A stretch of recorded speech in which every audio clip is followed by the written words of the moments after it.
Hi, today we are going to talk about patient journey mapping, and I wanted to take this opportunity because I am currently working on a patient journey and I am doing it slightly differently than most people are doing or what I'm seeing online. This is why I thought I would walk you through the way I do it so that you are getting a maximum value out of your patient journey. And if you don't know me yet, my name is Dr. Stephanie Ginster. I have a PhD in molecular medicine, have always had a passion for science communication, and then started working in marketing and product management for corporate, particularly in biotech and diagnostics.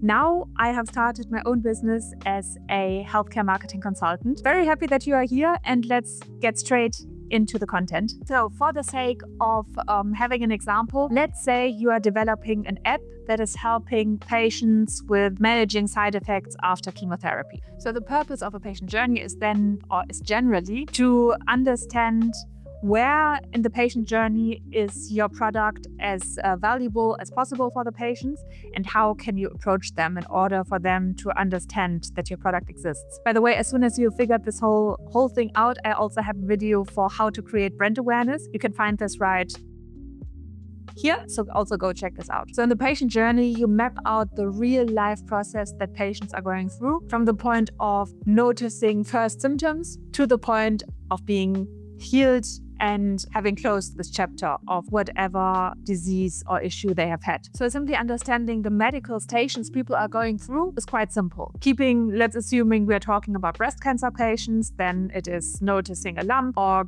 going to screening and discovering that there is a little knot, then doing a biopsy, having pathology results. Potentially, then there will be a first tumor board. Potentially, there might be some chemotherapy to shrink the tumor before the surgery. Then there might be the surgery, then a second tumor board where physicians decide where to go next. Radiation therapy, chemotherapy, potentially hormonal therapy.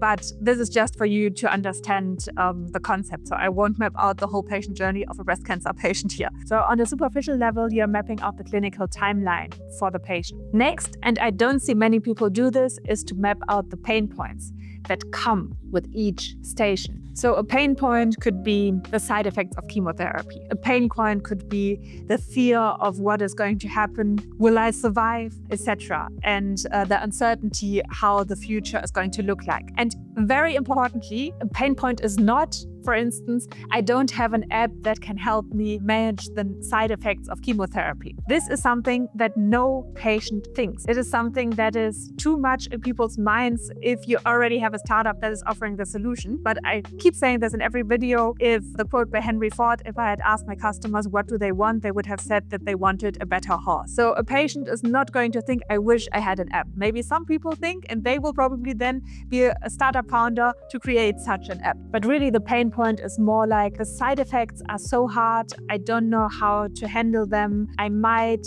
quit this therapy altogether, but if I quit, will I not survive? And so on. So those are the pain points, not missing your product. So pain points are not looking at what people are lacking, they're looking at what people are struggling with.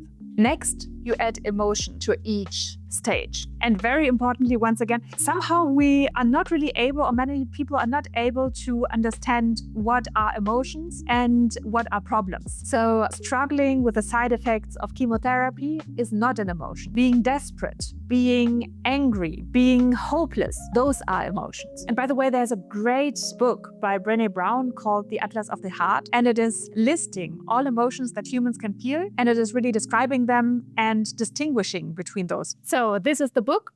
And I really also recommend to get it as copy and not as an audiobook, because the audiobook is really difficult to follow because you will see yourself. But you can see I keep reading in it, and it is so important for us in marketing to understand which emotion people are having, which emotion we want to achieve. And in order for that to happen, we need to understand emotions. And this is just so great. It is backed up by science. So like a huge part is scientific references. As a marketeer, I can very much recommend this book. Next, we also write down the touch points for each station. For instance, when a patient has just been diagnosed or has first symptoms, likely they will Google a lot. Then they will talk to a physician, and the physician will hand them out a lot of leaflets. So if we are staying with the example of the app that is helping to manage side effects of chemotherapy, then obviously you might want to start advertising about the app only shortly before chemotherapy starts, because before patients probably have other questions, then you might want to hand out or create a leaflet that a physician can hand out. You might want to get in touch with patient advocacy groups, and you might also want to figure out what patients are Googling as soon as chemotherapy shows first side effects. Finally, once you have figured out what the touch points are, it is also important to write down core messages for each step in the patient journey. Because, for instance, if you are advertising to patients that have not yet had chemotherapy, your core messages might focus a lot more on the fear of side effects, while at a later step, they might be very, very particular, like neuropathological disorders or something like that. I see the battery is now almost empty. Please make sure to follow me. If you want more advice like this, subscribe to this channel, follow me on Instagram, LinkedIn, and TikTok. There my name is everywhere, Dr. Stephanie Ginster, and I hope to see you in the next video.